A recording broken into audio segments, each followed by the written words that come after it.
The phone on Nolan Greer's workbench lit up at 7 minutes past midnight, and the name on the screen belonged to Genevieve Kingsley, the chief executive who had fired him in front of a full boardroom 3 days earlier for refusing to certify a jet she called ready, and he called dangerous.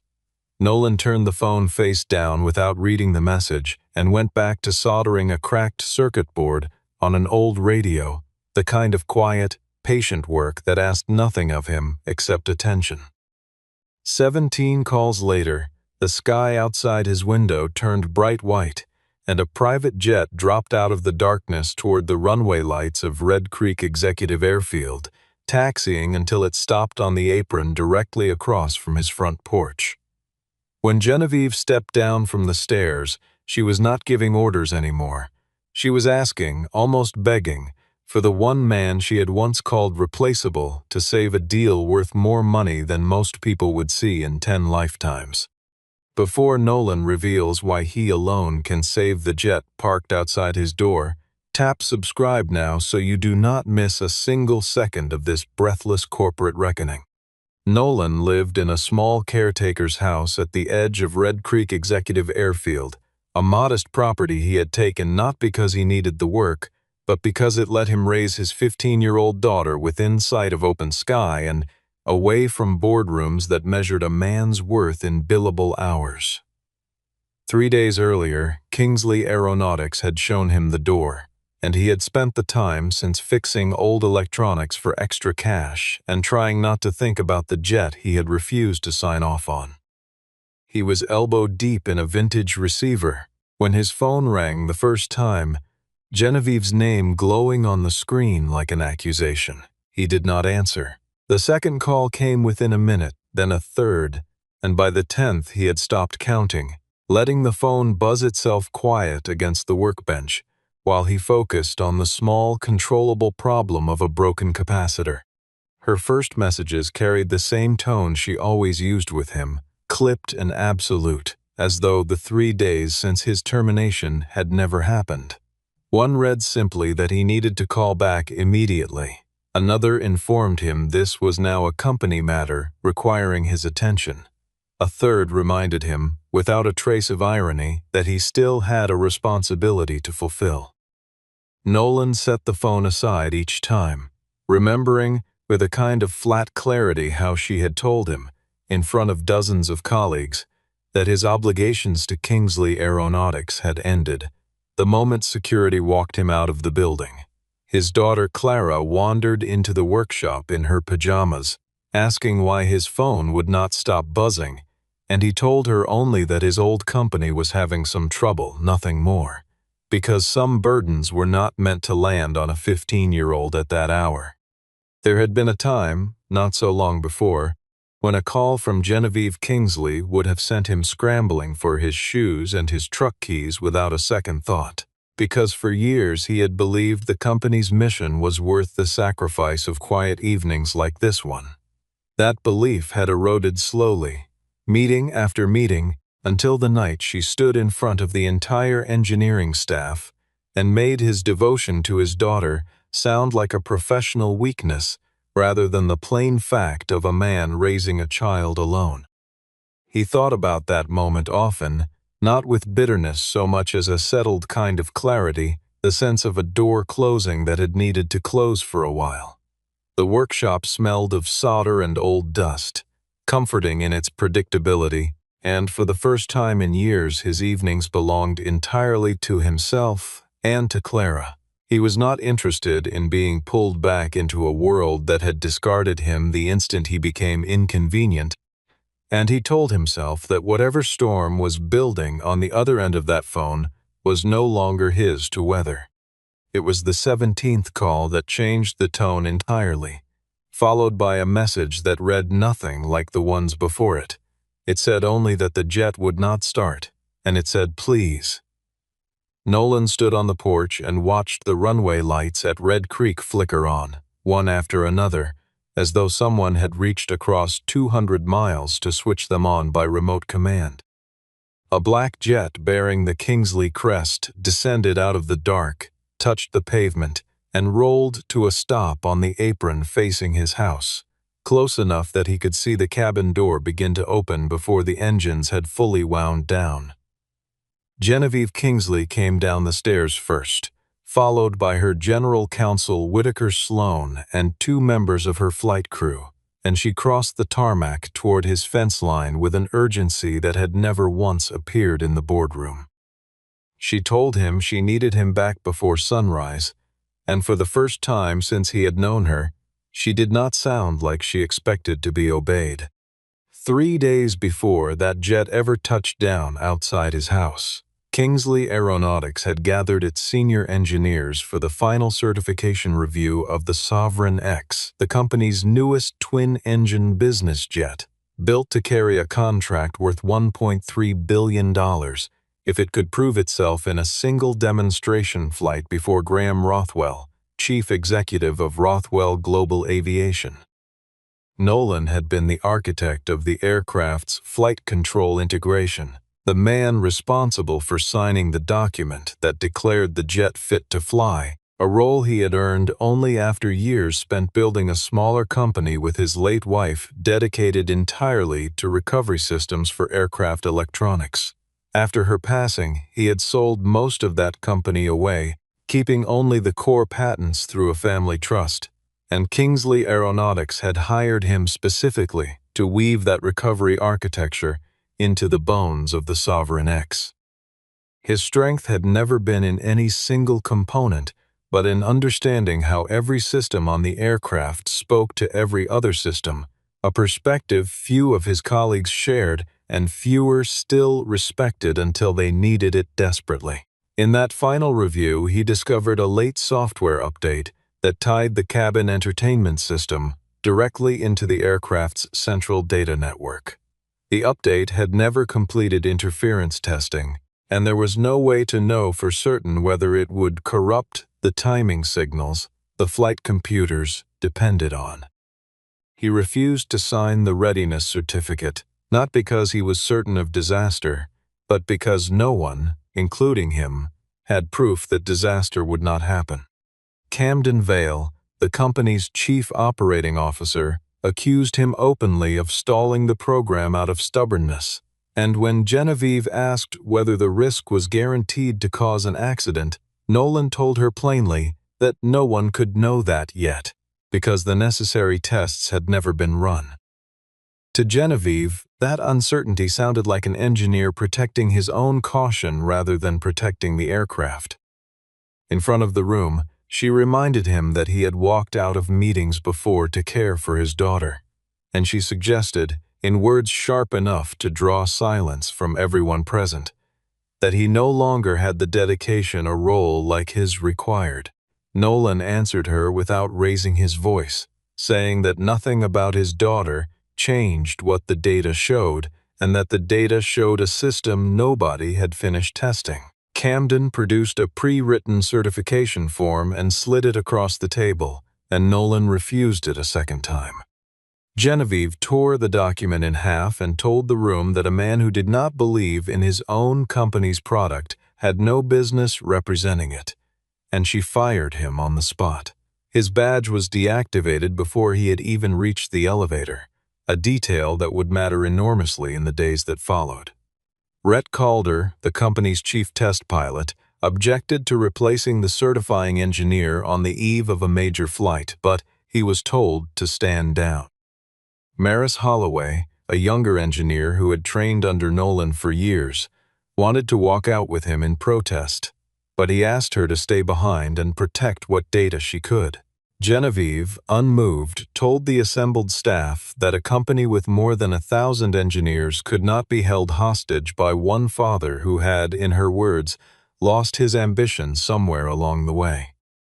Before Nolan left the building for good, he uploaded one final warning into an unalterable company archive, stating in plain language that the untested update could trigger the aircraft's integrity lock and freeze the jet on the ground. Camden authorized the installation of that same update the night before the demonstration flight, believing his own engineers could manage any consequences that arose. His real purpose was quieter than a simple software refresh, since the update also changed how the aircraft calculated and reported its fuel consumption, a number the marketing department had already promised the world. When the system powered on for its final pre-flight check, the three flight computers began reporting conflicting data, and the aircraft's protective architecture, a layer Nolan had designed years earlier called Sentinel Bridge, recognized the mismatch instantly. Sentinel Bridge existed for exactly this purpose, verifying that every computer aboard the aircraft was running approved, unaltered software before allowing the flight systems to leave their dormant state, and the moment it detected an unauthorized change, it triggered what the engineering team called an integrity lock. The cabin still had power, lights still worked, but the engines refused to start, the flight controls refused to activate, and every test result the crew tried to pull was quarantined behind a wall of code no one in the hangar had written. The hangar filled with the particular tension of a deadline that could not be moved. Phones ringing constantly between the test floor and executive offices, coffee going cold on every workbench as engineers tried one theory after another. 28 engineers worked through the night trying to break the lock, swapping out computers, sensors, and data converters, and every substitution only tightened the system's resistance, because each new part carried its own unique signature that clashed further with the others. A few of the younger staff whispered that the aircraft itself seemed almost stubborn, as though it understood something the humans around it refused to admit, and in a strange way they were not entirely wrong. Maris found Nolan's archived warning within hours and brought it straight to Genevieve, pointing out that the exact scenario he had predicted was now unfolding on the hangar floor. Camden suggested simply deleting Sentinel Bridge from the aircraft entirely, and Maris had to explain, patiently and under pressure, that stripping out the protective layer would void the jet's entire certification. Rhett refused outright to fly the aircraft, even if the engines could somehow be forced awake, since a forced start meant flying blind on the very safeguard designed to catch dangerous inconsistencies. Under the terms of the contract, the demonstration flight had to begin before 8 in the morning, and, if it did not, Rothwell held the right to cancel the order and demand every dollar of the deposit returned. Genevieve called Nolan first, then again, then a dozen more times, and when he did not answer, she ordered a car sent to intercept him, only to learn that his home sat more than 200 miles from the test facility. She ordered a spare jet prepared instead, brushing aside Whitaker's warning that chasing down a man she had just humiliated would cost her dignity she might never fully recover. Her answer was immediate and unsentimental, that losing face mattered far less than losing $1.3 billion. The backup jet lifted off at 24 minutes past 11 that night, carrying a chief executive who had spent 3 days insisting she needed no one, now racing across the dark toward the one engineer she had publicly discarded. Above the clouds, the countdown to the demonstration flight had already fallen below 8 hours, and every minute in the air was a minute the ground crew could not afford to lose. Standing outside Nolan's fence, Genevieve tried at first to hold on to her old authority, telling him to pack his things and board the jet immediately as though nothing between them had changed. Nolan asked, evenly, under what title exactly she was summoning him. She offered 10 times his former salary without hesitation, and he reminded her that 3 days ago she had stood in front of the entire engineering staff and declared he could be replaced within the hour. Whitaker stepped in to soften the moment, explaining that the Sovereign X had locked itself into a state no one on the technical team could unravel. Nolan asked directly whether they had installed the update he had refused to approve, and Genevieve's silence answered the question more clearly than any words could have. He told her he would not board the aircraft until he understood the full truth of what had happened, and she countered with escalating offers, a $1 million bonus if the jet flew on schedule, a new title, and full restoration of everything he had lost in salary. Nolan turned all of it down. Instead, he laid out 5 conditions of his own: that every byte of system data be preserved exactly as it stood, that no one delete or overwrite a single log entry, that the flight crew refuse to fly until certification was genuinely complete, that an independent inspector be present for every step of the process, and that final technical authority over the aircraft be returned to him in writing before he did anything else. Genevieve accused him of exploiting a crisis for personal gain, and Nolan answered that the person exploiting the crisis was the one willing to send an unsafe aircraft into the sky to protect a bonus.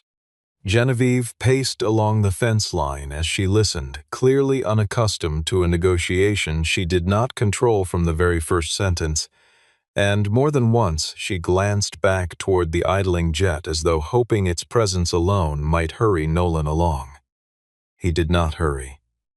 He let each condition land fully before moving to the next, watching her expression shift from irritation to something closer to grudging recognition that she had run out of easy leverage.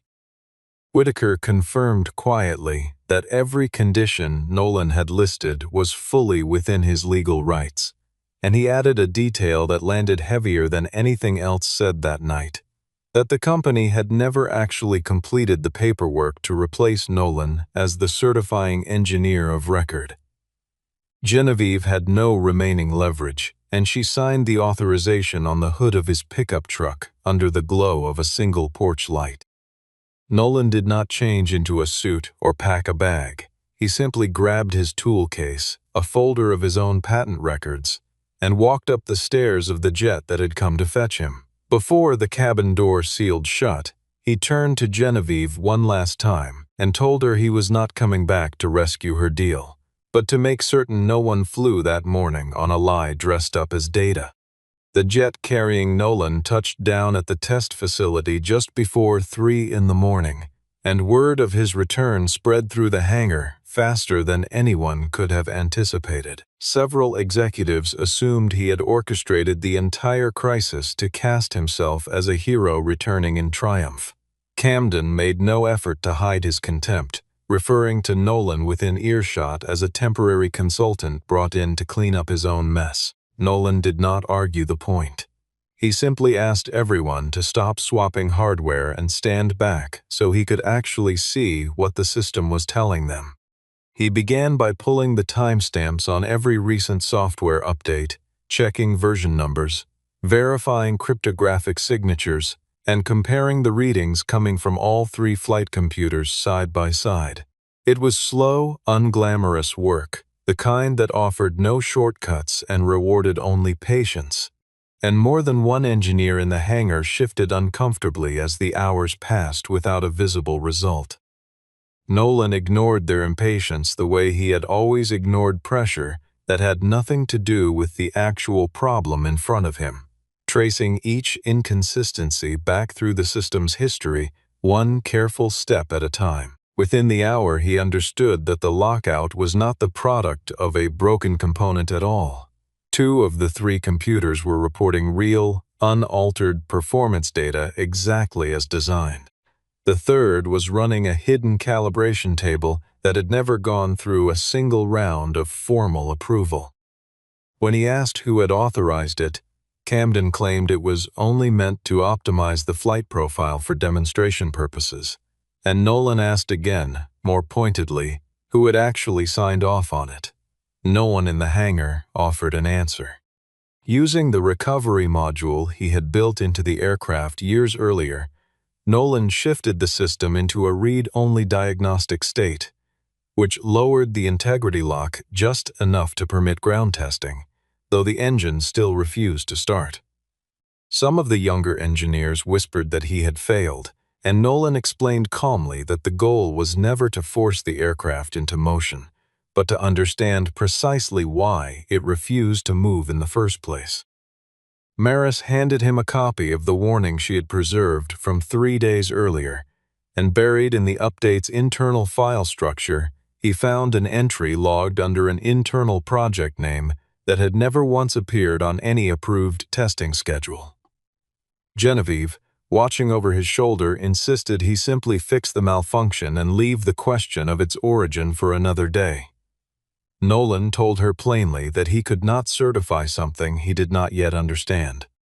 When he finally opened the hidden log tied to that internal project, the very first approval entry traced directly back to Genevieve Kingsley's own executive account, time-stamped weeks before the demonstration flight had ever been scheduled. The project, quietly named Monarch inside the company's private systems, had rewritten the way the aircraft calculated and displayed its fuel consumption, stripping out the energy drawn by the cabin's climate control, its communication suite, and its auxiliary power unit before the final number ever reached a report. That single adjustment made the Sovereign X appear nearly 8% more efficient than it was, a figure that happened to sit exactly where Kingsley needed it to sit in order to satisfy the terms of the Rothwell contract. Nolan confirmed that the altered figures alone would not have caused a mechanical failure in flight. What they had done instead was force 3 separate systems to operate on 3 separate versions of the truth. And Sentinel Bridge, doing precisely what it had been designed to do, refused to let a machine fly on a foundation that inconsistent. The scheme had never been designed as an act of open fraud so much as a slow accumulation of small, convenient adjustments, each one justified in the moment as a reasonable interpretation of ambiguous testing standards. Camden had championed the approach for months, arguing internally that competitors were surely doing something similar and that Kingsley could not afford to fall behind on paper, even if the underlying engineering had not quite caught up. What he had not accounted for was Sentinel Bridge, a system built by a man who had spent years imagining exactly this kind of quiet, incremental dishonesty, and designing an architecture that could not be talked out of noticing it.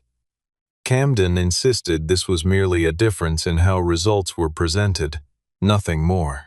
Nolan told him that quietly changing a measurement method, without disclosing it to the customer, was not presentation, it was falsifying the outcome of a certified test. Genevieve admitted she had known about an optimization effort in general terms, while denying any grasp of its technical specifics, until Maris produced an email in which Nolan had explained the exact danger months earlier, an email to which Genevieve herself had replied, that the engineering team needed to find a way to make the numbers work for the market. Whitaker warned that this single message could prove, beyond any doubt, that the chief executive had known about the problem well before it exploded into a crisis. Camden tried to order the deletion of the Monarch files from every company server, unaware that Nolan had already placed the entire system into a preservation state under the authority Genevieve herself had signed over to him hours earlier, meaning every attempt to erase evidence was logged in real time. With the corrupted calibration table isolated and removed, Nolan restored a clean, verified version of the flight software, and for the first time that night, the 3 computers began reporting the same numbers to one another. The integrity lock lifted from the ground systems and the engines were finally cleared to start on command. Genevieve immediately ordered the crew to prepare for the 8 o'clock demonstration as though the crisis had simply ended. Nolan refused to sign the readiness certificate, explaining that the advertised fuel figures were still false and that the aircraft had not yet completed the post-recovery testing required after an event of this magnitude. Genevieve's composure finally cracked, and she told him he had been brought back to repair a machine, not to put her on trial. He answered that the machine had already done something the board itself had never found the courage to do, which was refuse to move forward on data it knew to be false. She turned to another senior engineer and demanded a signature on the certification form, but every engineer standing in that hangar, having just watched the evidence unfold in front of them, declined to put their name on it. Word of the failed demonstration reached Graham Rothwell before sunrise, and he demanded a full and immediate explanation from Kingsley Aeronautics. Genevieve's public statement blamed a software conflict left behind by a former engineer, quietly recasting Nolan as the source of the very crisis he had just resolved. Reporters who had never set foot in the hangar began describing him as a disgruntled engineer holding the company hostage over his own termination, and Camden told at least 2 outlets that Nolan was refusing to release the aircraft until he received a massive personal payout. Nolan said nothing in response to any of it, choosing instead to spend the following hours compiling every log, timestamp, and signed record into a single package. He sent that package to 3 destinations at once: the board of directors, an independent aviation safety inspector, and legal counsel representing Rothwell Global Aviation. The story spread quickly through industry circles, picked up by aviation trade publications and eventually by general news outlets, hungry for a simple narrative of corporate dysfunction. Few of them had access to the technical record, and fewer still seemed interested in waiting for it, content instead, to run with whatever quote came fastest from Kingsley's communications team. Nolan watched none of it unfold in real time, choosing instead to stay in the hangar with Maris and Rhett, methodically building the record he knew would eventually matter far more than any headline. At home, briefly, Clara saw a clip of her father being criticized on the evening news and asked him quietly whether it was true. Nolan told her honestly that the company could still come after him legally, that he might even lose the house they lived in if this went badly enough, but that none of it changed what he had to do, because he could not let an aircraft fly on falsified numbers simply to protect his own reputation. Genevieve made one final attempt at a private resolution, offering $5 million, his old title back, and a promise of no litigation on the sole condition that he sign a statement blaming the entire failure on outdated procedures he himself had once implemented. Nolan refused. That same evening, Whitaker quietly informed Nolan of a detail few people inside the company fully understood: that Sentinel Bridge had never actually been sold to Kingsley Aeronautics outright, only licensed under strict conditions requiring an independent safety review process and a guarantee against retaliation toward the engineer who held final certification authority. Firing Nolan and then pressuring him to falsify a certificate had almost certainly violated that license outright. If the license were formally suspended, every one of the company's 19 aircraft, still in active testing, would be grounded immediately, a consequence far larger than a single failed demonstration flight. Genevieve understood the stakes as well as anyone in the building, but she believed Nolan would never risk triggering something so severe, certain that the weight of thousands of jobs would keep him silent. She was wrong, and within the hour Nolan filed formal notice of the license violation, a single document that placed the entire Sovereign X program, not just the one aircraft outside his old front door, into immediate suspension. Margaret Winfield, chair of the board and heir to a long line of financial leadership within the company's largest shareholder family, called an emergency session at the test facility before the sun had fully risen. Genevieve took her usual seat as chief executive, though it was clear to everyone in the room that she no longer controlled the program tied to her own name. Graham Rothwell attended in person, accompanied by his own legal counsel, no longer willing to accept assurances over the phone. Nolan was asked to walk the room through everything that had happened, and he chose not to begin with his own dismissal or the insults that had followed it. Instead, he laid out 6 plain facts in order: the original warning he had filed, his refusal to sign the readiness certificate, the unapproved update installed against his objection, the falsified fuel figures behind it, the integrity lock behaving exactly as it had been engineered to behave, and finally, the attempted deletion of evidence once the falsification came to light. Maris confirmed that Camden had personally directed the engineering team to bypass standard review procedures under deadline pressure. Rhett confirmed that Genevieve had pushed him, more than once, to fly aircraft before certification was genuinely complete.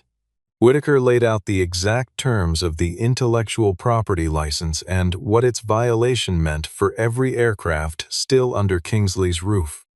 The room fell into an uncomfortable stillness as the timeline came together piece by piece, and even board members who had known Genevieve for years found themselves unable to meet her eyes across the table.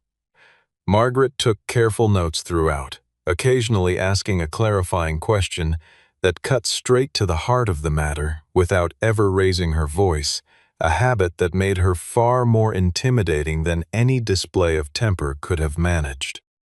Genevieve accused Nolan of weaponizing his patents for personal revenge, and he pointed out, without raising his voice, that he had never triggered any lockout remotely or manually at all. The company's own unauthorized update had caused the aircraft to protect itself, exactly as it had been built to do from the very beginning. Graham Rothwell stated plainly that falsified performance data alone was grounds to cancel the entire order, regardless of anything else discussed that morning. Margaret asked Genevieve directly why she had dismissed the one person with legal authority to certify the aircraft only 3 days before its most important flight, and Genevieve answered that Nolan had shown insufficient loyalty to the company. Nolan replied that loyalty to a company could never outweigh the safety of the people who would eventually sit inside that aircraft. As the board dug further, they discovered that Genevieve's own executive bonus had been structured to increase sharply if the Rothwell contract closed before the end of the fiscal quarter, a detail she had never disclosed to the full board.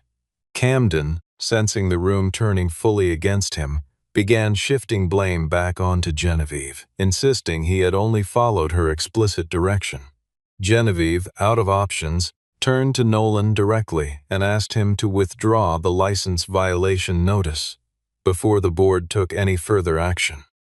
Nolan told her he intended to lay out his decision in front of the entire board, the client, and the same engineers who had once watched him walked out of the building in humiliation, and he would not soften a single part of it for her sake. Most of the people in that room expected Nolan to demand an enormous personal settlement, or to sell his patents to a rival manufacturer out of spite, or simply to shut the entire Sovereign X program down out of principle. Instead, he told them plainly that he had no interest in destroying the company. Thousands of engineers and machinists on the factory floor had never given a single order to falsify data, and punishing all of them for the choices of a handful of executives struck him as its own kind of injustice. He agreed to restore the safety license under 7 conditions of his own design.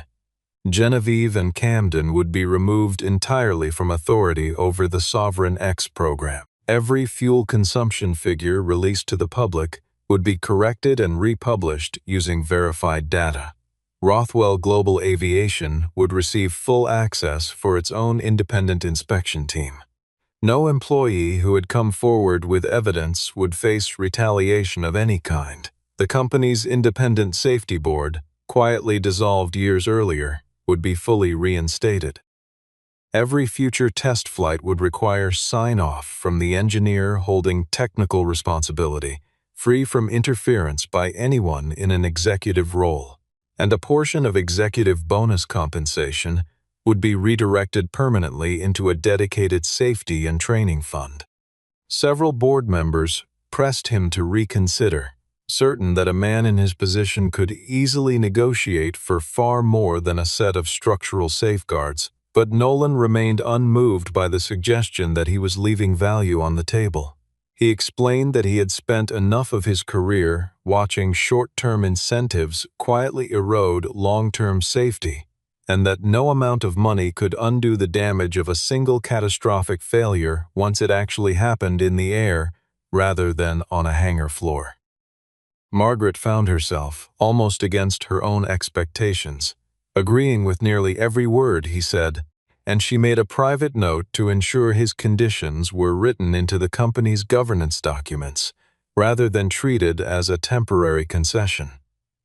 Nolan did not ask to become chief executive himself, and he made clear that his only real demand was that technical authority could never again be overridden by someone chasing a deadline or a bonus. Graham Rothwell agreed to keep the contract alive on the condition that the corrected data passed a fully independent verification process. Margaret called for an immediate board vote.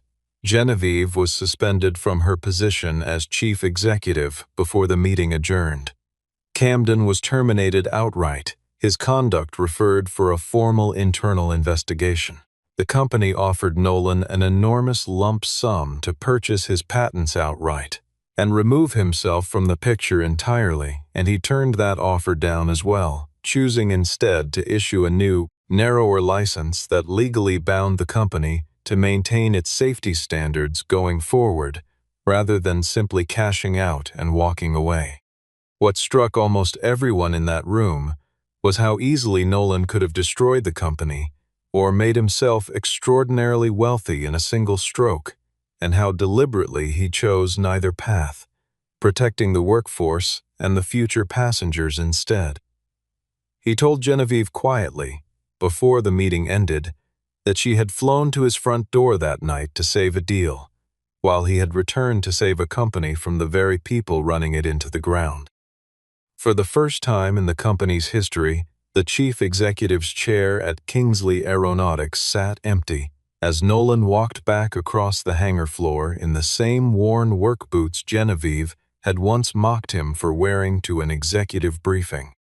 Over the following 3 weeks, the Sovereign X underwent a complete round of retesting under full independent oversight, and the corrected data told a very different story than the one Kingsley had originally promised the market. The aircraft did not achieve the 14% fuel efficiency gain once splashed across every marketing document. The true, verified improvement measured closer to 7.5%, still a meaningful advance over the previous generation, just not the inflated figure Genevieve had once been willing to protect at any cost. Graham Rothwell did not walk away from the contract entirely. He reduced the size of the initial order but signed a new agreement built entirely on transparent, independently verified numbers, allowing the program to survive without a single further lie propping it up. Maris was promoted to lead the company's entire avionics integration division, a role she had earned through months of quiet, careful work that finally received the recognition it deserved. Rhett retained full authority to refuse any flight on safety grounds, a right the company could no longer strip away on a whim. Whitaker, for his part, used the crisis as the foundation for a complete overhaul of how the company structured its intellectual property agreements going forward, ensuring no future executive could quietly pressure an engineer of record the way Genevieve once had. Graham Rothwell later remarked to colleagues that the entire episode had actually deepened his confidence in Kingsley Aeronautics rather than destroyed it, since a company willing to expose its own failure so completely was, in his estimation, far safer to fly with than one that had never been tested at all. Nolan accepted a newly created position as Independent Director of Systems Safety, reporting directly to the board rather than to any chief executive, a structure specifically designed to prevent what had nearly happened from ever happening again. He continued to live at Red Creek because he had no intention of uprooting Clara's life for a corner office, choosing instead to travel to headquarters only when a major review truly required his presence. Genevieve lost her title, her bonus, and control over the very program she had once treated as the crowning achievement of her career. There was no public humiliation staged in her name, no vindictive campaign waged against her once the dust settled. The heaviest consequence she faced was simply watching the Sovereign X succeed once it had been freed from every decision she had personally made along the way. When the aircraft finally completed its new demonstration flight, every figure behind it verified by outside eyes rather than internal convenience, Nolan did not step onto a stage to accept applause. He simply walked back to the terminal and checked the system logs one more time, the way he always did, because a completed flight was never the end of the responsibility, only a single successful moment inside a much longer one. Months later, Nolan sat once again at his workbench in the small house beside the runway at Red Creek, soldering another old radio back to life while the evening settled quietly over the field. Clara asked whether he ever regretted turning down enough money to stop working entirely for the rest of his life. He told her that money could buy comfort, but it could never undo a signature placed carelessly on a document that put someone else in danger. A Sovereign X on a routine test flight passed overhead as they spoke, its silhouette catching the last orange light of the day. This time it did not descend in desperation to beg him for a solution to a crisis born of someone else's dishonesty. It simply made a normal approach, continued along its scheduled test route, and disappeared toward the horizon exactly as planned. His phone rang once, and this time it was Maris on the line, telling him that the system had just flagged a minor discrepancy in the latest test data and that the engineering team had already chosen on their own initiative to pause and investigate before going any further.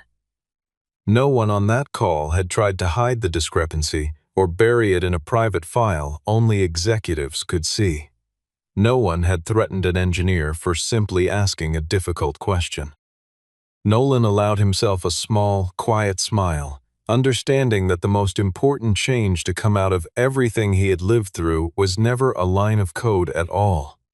It was the fact that the people now running the aircraft had finally learned to listen to the systems and to the engineers responsible for them before ambition ever had the chance to override caution again. Clara sat beside him on the porch step, watching the last light fade off the wing of the departing aircraft, and asked whether he thought Genevieve had learned anything at all from everything that happened. Nolan considered the question honestly before answering, telling her that some people only learned lessons when the consequences finally became too large to explain away, and that whether Genevieve counted among them was not something he needed to know in order to sleep well at night.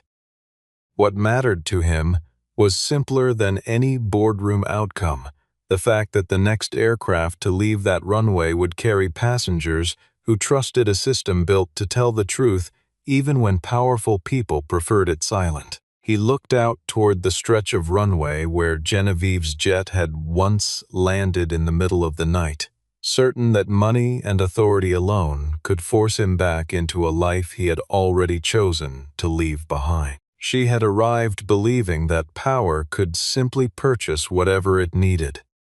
What actually brought Nolan back was never a plea, a title, or a number with more zeros attached to it than he could easily count. It was a plain, unglamorous sense of duty toward the strangers, who would one day trust their lives to a machine he had helped build, and to the truth that machine deserved to fly on. The chief executive had flown across the country in the dead of night to force a single father back onto her payroll and save her jet. Yet in the end, it was that same overlooked engineer who saved the entire company, using nothing more than the one signature he had refused, from the very beginning, to give away for free.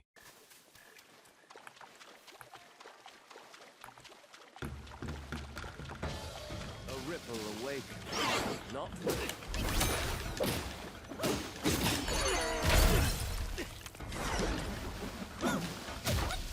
God damn, that thing is so deadly.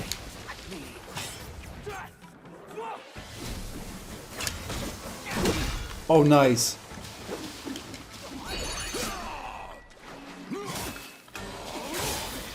Oh, I should save all this for the second phase, huh? The first phase is so much easier. summoned by demons. Shit.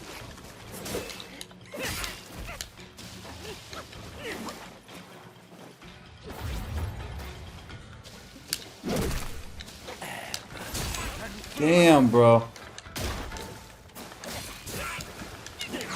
Jesus Christ. You can't get upset, because if you get upset, then you're gonna lose.